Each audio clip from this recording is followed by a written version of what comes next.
আছেন তো সময় ধরে বসে আছেন, কি বিরক্তি লাগতেছে, অস্বস্তি মনে হচ্ছে, ঠিক আছে। আজকে হচ্ছে বিশেষ একটা দিন, যেটা প্রেজেন্টেশন, এটা আমাদের জীবন এটা প্রয়োগ করতে হবে সবাইকে। প্রভু কৃপা করে আমাদের জন্য এই ব্যবস্থা করেছেন। এটা আমরা যাই বলি না কেন, এটা আমাদের একটা শিক্ষণীয় বিষয়। এখানে উপস্থিত রয়েছে আমাদের শ্রদ্ধেয় শিক্ষাগুরু এবং পিতৃমণ্ডলী মাতৃমণ্ডলী সকলের শ্রীচরণে আমি দণ্ডবোধ প্রণাম নিবেদন করে প্রণাম করছি।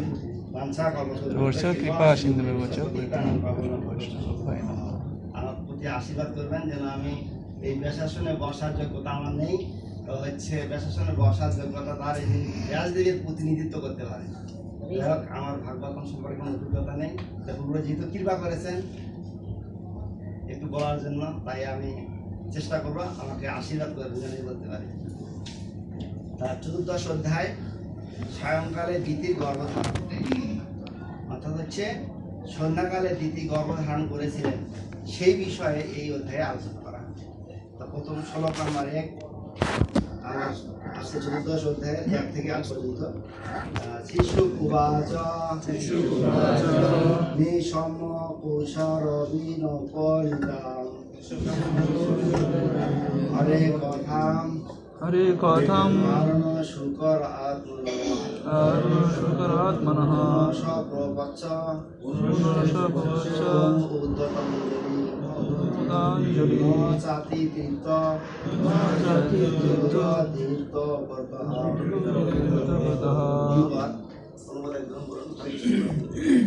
হরে কৃষ্ণ।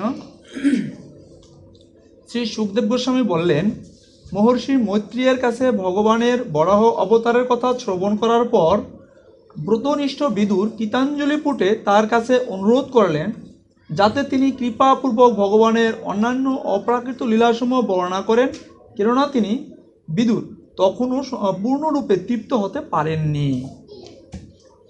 এই কথাটা বলেছিলেন সুখদেব, বলেছেন যে মহর্ষি মৈত্রেয় যখন এই অবতারের কথা, বরাহ অবতারের কথা বলেছিলেন, তো বিদুর এত শ্রদ্ধাবান, এত এত আগ্রহী, এটা শুনে তার এত ভালো লেগেছে যে এটা শোনার পরে বিদুর বলছে যে আমি এত তৃপ্ত হইনি, আমাকে আরো বলো ভগবানের লীলা, সেটা ওই ভগবানের অপ্রাকৃত লীলা, সেটা অন্তর্ধান হোক আর আবির্ভাব হোক, সেটা শুদ্ধ ভক্তের কাছে এত ভালো লাগে যে যতই শোনে ততই তার কাছে অতই মধুর লাগে। এবং যদি একটা গল্প, একটা অবতারে যদি একটা লীলাই যদি শোনে, যতজন শুদ্ধ ভক্তের শ্রীমুখ থেকে গল্প লীলাগুলো শুনবে, ততবারই তার কাছে নতুন নতুন মনে হয় এবং ততবারই সে নতুন নতুন রস আস্বাদন করে।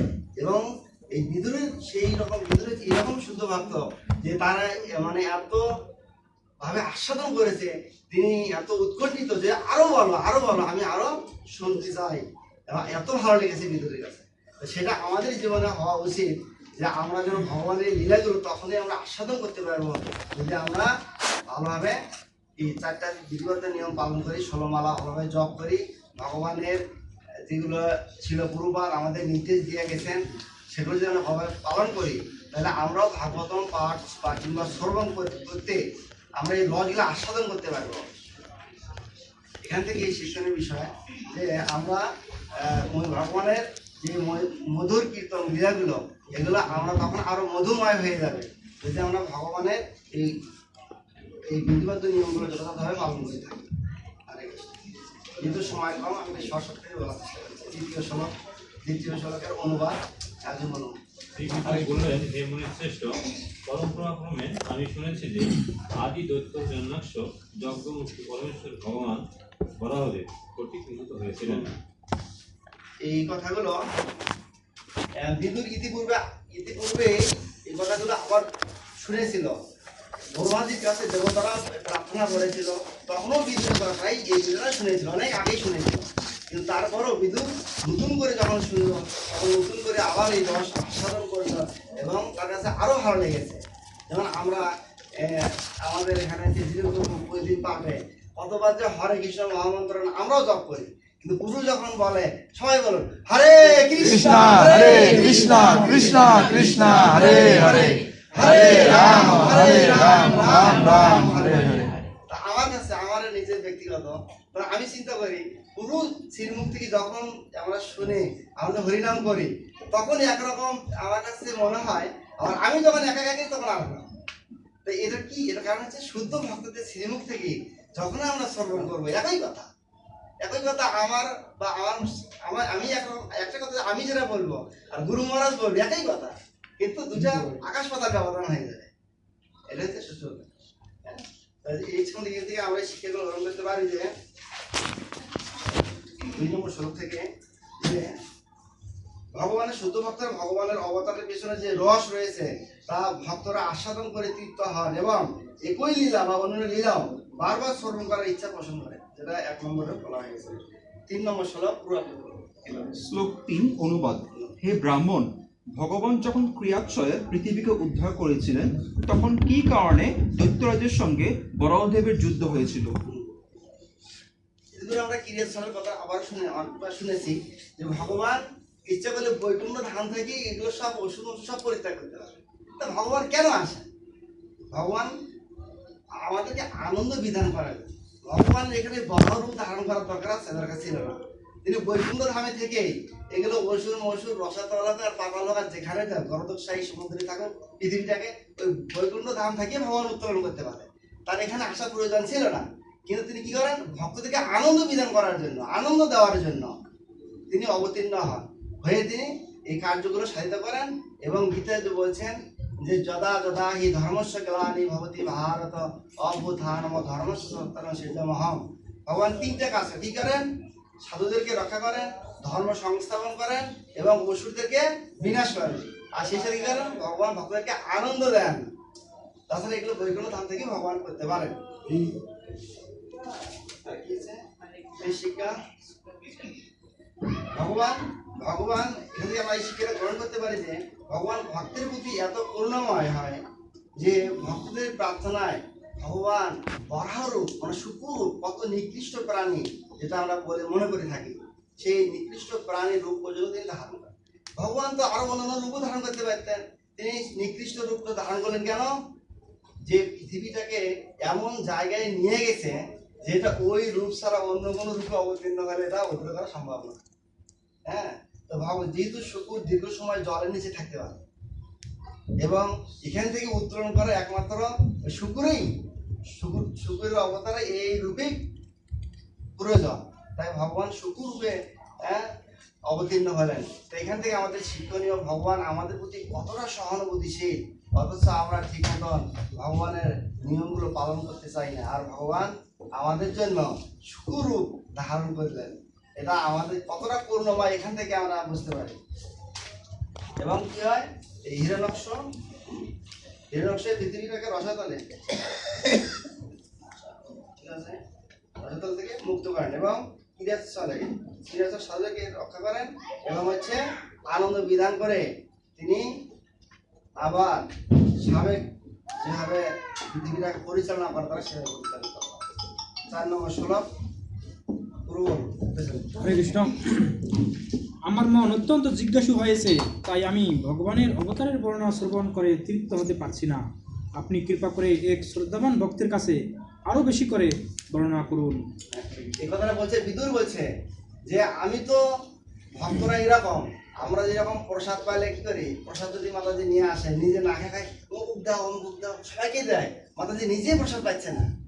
হ্যাঁ, ভক্তরা এরকম যে আমি তো রসটা আস্বাদন করলাম, আরে সবাই যেন এটা আস্বাদন করে, সবাই যেন পায়। আর জাগতিক মানুষ খালিকে আমারে দাও, আমাকে প্যাট ভরবো, নিজেরা তো নেবে আরো 2 প্যাকেট বেশি করে নিজে ভাষা দেয় না। আর ভক্তরা কি করে নিজেরা না পেয়ে অন্যদের কাছে বিলিয়ে দেয়। বিদুর চিন্তা করছে আমি তো রসটা যতটা আস্বাদন করেছি, আমি চাই এটা আরো অন্যান্য ভক্তরা কাছেও এটা আরো বিলিয়ে দেওয়া হোক, সবাই যেন এই রসটা আস্বাদন করতে পারে। কারণ বিদুর এই রসটা আস্বাদন করে যতটা তৃপ্ত হননি, তৃপ্ত হয়েছে কিন্তু তিনি আরো জানতে চাচ্ছেন, এই জন্য তৃপ্ত হননি। তাই তিনি বলছেন সবার কাছে এটা বিলিয়ে দেওয়া হোক, সবাই এটা জানুক, সবাই এই আনন্দটা অনুভব করুক, এই রসটা আস্বাদন করুক, সে কথাই বলেছেন। আচ্ছা, আমরা এই শিক্ষা গ্রহণ করতে পারি যে অপ্রাকৃত এবং নিজেরা আস্বাদন করেন এবং অন্য আস্বাদন করার জন্য উৎসাহিত করেন। এটাই বুঝতে চেয়েছেন যে সে তো নিজে আস্বাদন করেছে, এবং এটা যেন সবাই যেন এই রসটা আস্বাদন করতে পারে। শ্লোক নাম্বার 5 কি ব্যাপারে বলবেন পেছন থেকে একদম। মহর্ষি মৈত্র বললেন, হে বীর, আপনি ভক্তির উপযুক্ত প্রশ্ন করেছেন, কেননা তা পরমেশ্বর ভগবানের অবতারের সম্বন্ধে। তিনি হচ্ছেন মরণশীল ব্যক্তিদের জন্মমৃত্যু বন্ধন থেকে মুক্তির উপায়। ভগবান যদি যুদ্ধ করে, ভগবানের সামনে যদি কেউ মারা যায়, ভগবানের সাথে যুদ্ধ করে, তাহলে সে তারা কোথায় গতি হবে? আমরা সবাই জানি, যে কুরুক্ষেত্রের এই যুদ্ধে অন্যান্য মূর্খ মানুষেরা মনে করবে এই যুদ্ধ করলো, কৃষ্ণ মেরে ফেললো, এরা সব চলে গেল। যদি যারা চলে গেছে ওরা সবাই চিন্ময় জগতে চলে গেছে, ভগবত ধামে চলে গেছে। যেহেতু ভগবান গীতায় বলছেন, আমরা সবাই জানি যে অন্তকালে চ মামে বা স্মরণ মুক্তা কালে ভরম জপ্রাতি সমধ্বগম জাতি নাস্তাত্তর সংশয়। তার মৃত্যুর সময় যদি আমরা ভগবানকে দর্শন করি, কিংবা ভগবানের কথা শ্রবণ করি, কিংবা হরিনাম করি, যেভাবে হোক ভগবানের সাথে যদি আমাদের লিঙ্ক থাকে, তাহলে আমরা অবশ্যই বেড়ে যাব, ভগবান তাহলে ফিরে যেতে পারবে। ভগবান বলছেন, হ্যাঁ, মহাপাপী হয়ে অজামিল একবার শুধু ওই ছোট ছেলে, তার নাম ছিল নারায়ণ, তাকেই শুধু ডেকেছিল।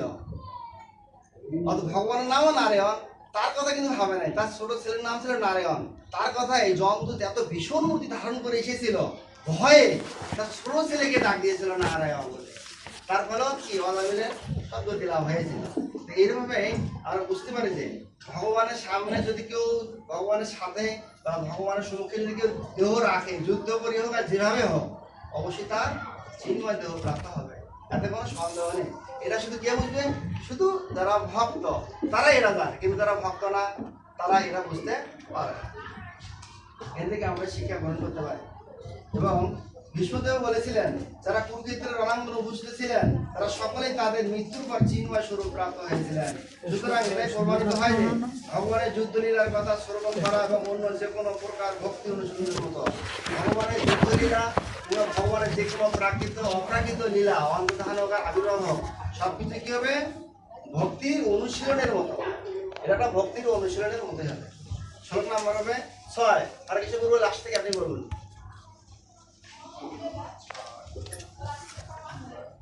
মহর্ষি নারদের কাছ থেকে এই সমস্ত বিষয় শ্রবণ করে তার তাদের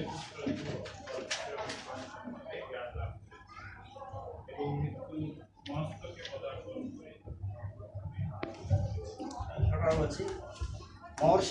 মহর্ষি নারদের কাছ থেকে এই সমস্ত বিষয় শ্রবণ করে মহারাজ উত্থানবাদের পুত্র ধ্রুব মহারাজ এবং পরমেশ্বর ভগবান সম্বন্ধে জ্ঞান লাভ করেছেন এবং মৃত্যু মস্তকে পদার্পণ করে ভগবান অবতরণ করেছিলেন। এখান থেকে আমরা শিক্ষা পাই যে হচ্ছে এই ধ্রুব মহারাজ বাবার কোলে উঠতে চেয়েছিল, কিন্তু তার মা উঠতে দেয়নি। যদি পরের জন্মে আমার গর্ভে এসে বাবার কোলে ওঠার চেষ্টা করে, তখন ধ্রুব মহারাজ মনে করছিল, তখন মাকে বলেছিল যে তোর এই ঘটনাটা বলেছে, তখন মা বলছে ঠিকই বলেছে, তাহলে কোথায় গেলে ভগবান বাবাকে বনে যা। তখন সে বনে গেছে এবং যখন প্রথম অবস্থায় যে বনে গেছিল তখন তার ইচ্ছে ছিল যে আমি বাবার চেয়েও ধনী হব। ধনী হওয়ার অভিলাষ নিয়ে তিনি বনে গেছিলেন। কিন্তু যখন তিনি মাত্র 6 মাসে যখন তিনি নারদ মুনির সান্নিধ্যে আসলেন, নারদ মুনি তার সঙ্গে দর্শন দিলেন। নারদ মুনির দর্শন পেয়ে তার ভগবত ভক্তি এত উন্মোচিত হয়েছে যে সে বুঝতে পেরেছে যে আসলে আমি কি চাইতে এসেছি, আসলে আমার জীবনের লক্ষ্যটা কি, এটা পরিষ্কার হয়ে বুঝতে পেরেছে। তারপর নারদ মুনির কাছে সে দীক্ষা প্রাপ্ত হন। তারপরে ভগবান তাকে দর্শন দেন।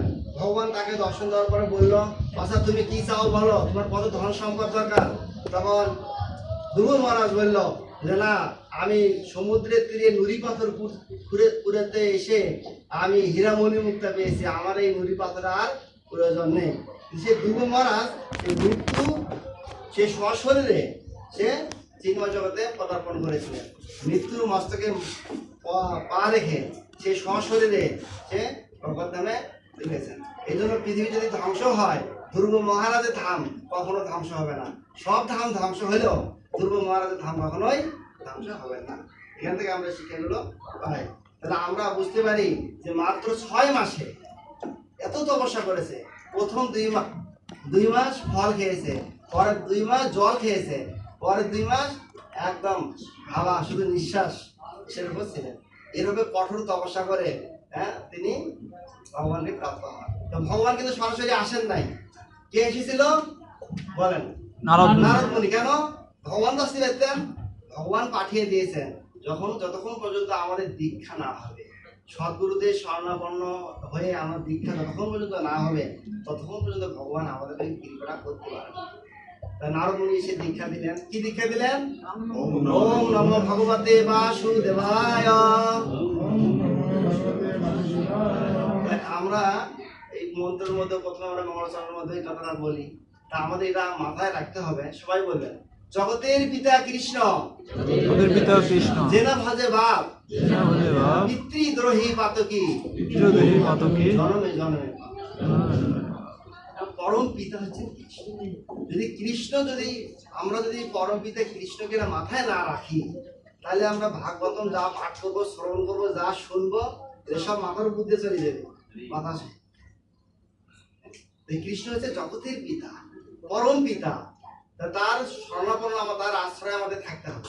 তাহলে আমরা গুরু কৃষ্ণের কৃপায় আমরা ভগবত ভক্তিতে এগিয়ে যেতে পারবো। আচ্ছা, আমরা এই শিক্ষাগুলো এখান থেকে পাই।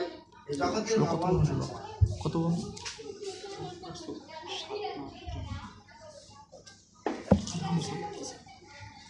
আমরা প্রতিদিন সকালবেলা আমরা পাঠ করি, ন ধনম ন জনম ন সুন্দরী কবিতাং বা জগদীশ কামায় মম জন্মনি জন্মনিশ্বরে ভগবত। আমরা কি চাই? ভক্তরা কি চায়? ভগবত ভক্তি, সুন্দরী স্ত্রী, ধন সম্পদ এরকম কামনা করেন? কামনা করেন না। এই জন্য ধ্রুব মহারাজও এরকম কামনা করেছিলেন? করেন নাই। ধ্রুব মহারাজ, আমি তাহলে ভক্তরা কি চাওয়া উচিত আমাদের? হ্যাঁ, অহৈতুকী ভক্তি। ভক্তি না, অহৈতুকী ভক্তি, যেটার মধ্যে কোনো হেতু নাই। যে আমি জপ করছি, ভগবান এই প্রণাম করছি, এই করছি, আমার জন্য একটা বাড়ি হয় 5 তলা, আমি যেন এটা করতে পারি, এটা করতে পারি। হ্যাঁ, তা আমাদের অহৈতুকী ভক্তি থাকতে হবে, হেতু নাই।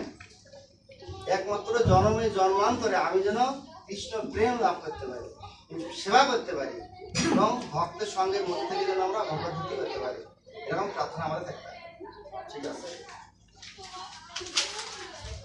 7 নম্বর শ্লোক থেকে বলবেন। কি বলবেন? একজন মানুষের থেকে মানুষ বলুন। পরামর্শী ভগবানের সঙ্গে দৈত্য হিরণ্যাক্ষের যুদ্ধের ইতিহাস বহু বছর আগে যখন দেবতাদের দ্বারা জিজ্ঞাসিত হয়ে দেবশ্রেষ্ঠ ব্রহ্মা বর্ণনা করেছিলেন, তখন আমি তা শ্রবণ করেছিলাম। কে শ্রবণ করেছিলেন? এরা বলুন, কে শ্রবণ করেছিলেন? এই বিদুর শ্রবণ করেছিল। ইতিপূর্বে বিদুর অনেক আগেই শ্রবণ করেছে, সেটা আমিও বলেছি আগে। যাই হোক, সেটা আবারও তিনি শ্রবণ করলেন, শ্রবণ করে, এবং তাও তৃপ্ত হতে পারছেন না। তিনি বলছিলেন যে আরো যত লীলা আছে আমি সবগুলো যেন শ্রবণ করতে করে যদি রস আস্বাদন করতে পারি। যেহেতু কম, আর একটা শ্লোক আছে বলবো। 8 নম্বর শ্লোকটা বলে মাথা দিয়ে পিছন থেকে বলুন। আগে সাথে বলুন। লক্ষ্যকন্যা দিতি কামস্বরে পীড়িতা হয়ে সন্ধ্যাকালে তার প্রতি মরিচিপুত্র কশ্যপের কাছে সন্তান লাভের মানসিক সন্ধ্যাবেলায় মৌসুমে লিপ্ত হওয়ার জন্য আবেদন করেছিলেন। দিতি কসমলির কাছে, দিতি যেহেতু সন্তান হয়নি, তাই সন্তান না হওয়ার কারণে পাড়া প্রতিবেশীরা বলে, তোমার কি রকম, তোমার একটা সন্তান পর্যন্ত হয় না। বিভিন্ন গ্রামের অনেক ভাষা আছে, সেটা আমি বলতে চাচ্ছি না। এরকম কটূক্তি যখন করে, মাতাজিরা কটূক্তি করলে কিন্তু মানে ও একদম উৎকণ্ঠিত হয়ে যায়। হ্যাঁ, আমার মুখে এই কথাটা বললো। তখন সন্ধ্যাবেলা সে স্বামীরে বলছে, আমি আজকের মধ্যেই সন্তান চাই। কেমনে হবে আমি এটা বুঝি না। তখন কশ্যপ বলে, না না, এখন সন্ধ্যাকাল, এই কালে যদি কেউ গর্ভ ধারণ করে, এই গর্ভ থেকে ওষুধ ছাড়া আর কিছু হবে না। বলছে, না আমি চাই, যেহেতু আমার অমুকের মায়ে বলে দিছে আমি নাকি এই হয়েছি, এই সেই, বাচ্চা হয় না, আমি আজকেই এখনই সন্তান চাই। কশ্যপ মুনি যদিও জানতো যে এখন গর্ভ ধারণ করলে সেটা ওষুধ ছাড়া আর কিছু হবে না। হ্যাঁ, সন্ধ্যাকালে। তারপরে যখন স্ত্রীরা, অনেক সময় দেখা যায় অনেক স্বামীরা অনেক ভয়ঙ্কর বাহিরে, কিন্তু বাসায় গেলে বিড়ালের বাচ্চা হয়ে যায়। আমার সাহেব ছিল হুম হুম, বাসায় যায় দেখি বিড়ালের বাচ্চার মতো হয়ে থাকে। স্ত্রী যেটা করে সেটা, স্ত্রীদের কাছে পুরুষেরা এরকম দুর্বল হয়ে থাকে। তাই কশ্যপ মুনির ক্ষেত্রে তাও হয়েছিল। কি করে বাধ্য হয়ে স্ত্রীর সাথে মৈথুনে লিপ্ত হলেন। তিনি জানতেন, জানার পরে এখন স্ত্রীর সঙ্গে যেহেতু পাচ্ছেন না, ওই বিড়ালের বাচ্চা হয়ে গেল। তখন শেষ পর্যন্ত তার গর্ভে কে এলেন? হিরণ্যাক্ষ এবং হিরণ্যকশিপু, এবং তারা দৈত্যদের রাজা হলেন। হ্যাঁ, তবে একটা কথা আপনারা কে বলতে পারেন, হিরণ্যাক্ষ বড় না হিরণ্যকশিপু বড়? বলেন, আপনাদের কাছে প্রশ্ন। হিরণ্যকশিপু বড়। বলেন হিরণ্যাক্ষ বড়? দুইভাবে দুইজন বড়। এক গর্ভে দেওয়ার বিষয়গুলো শাস্ত্র ঠিক আছে, ধন্যবাদ আপনাকে, বুঝতে পেরেছেন। তবে তারপরে ক্লিয়ার করছি, আসলে শাস্ত্রসম্মত হবে যে যে ভূমিষ্ঠ আগে হয় সে ছোট, আর যে ভূমিষ্ঠ পরে হয় সে হচ্ছে বড়। বা ভাগবতমে আছে যে পরে ভূমিষ্ঠ হয় তার আদানটা আগে তৈরি হয়। হ্যাঁ, তাই হিরণ্যাক্ষ এবং হিরণ্যকশিপু তারা পশু ছিলেন এবং পরিণতি। এখান থেকে আমাদের শিক্ষণীয় বিষয়গুলো হচ্ছে না, গর্ব শাস্ত্রসম্মতভাবে বিবাহ কার্য সম্পন্ন করতে হবে। হরে কৃষ্ণ। অল্প সময়ের মধ্যে আমি শেষ পর্যন্ত করতে পারলাম, যদি আর 1 মিনিট সময় দিতেন তাহলে হয়তো এটা শেষ করে দিতে পারতাম। হরে কৃষ্ণ। আপনি অনেক সুন্দর করে বলেছেন, অনেক আনন্দ হচ্ছে কথাগুলোর মধ্যে, শুনে খুব ভালো লেগেছে। কিন্তু আমার যেটা পার্সোনাল মনে হচ্ছে, আমি বলতে পারি না, সেটা হচ্ছে আমরা যখন ভক্তি ক্লাস শুরু করেছিলাম তখন আমার খেয়াল নেই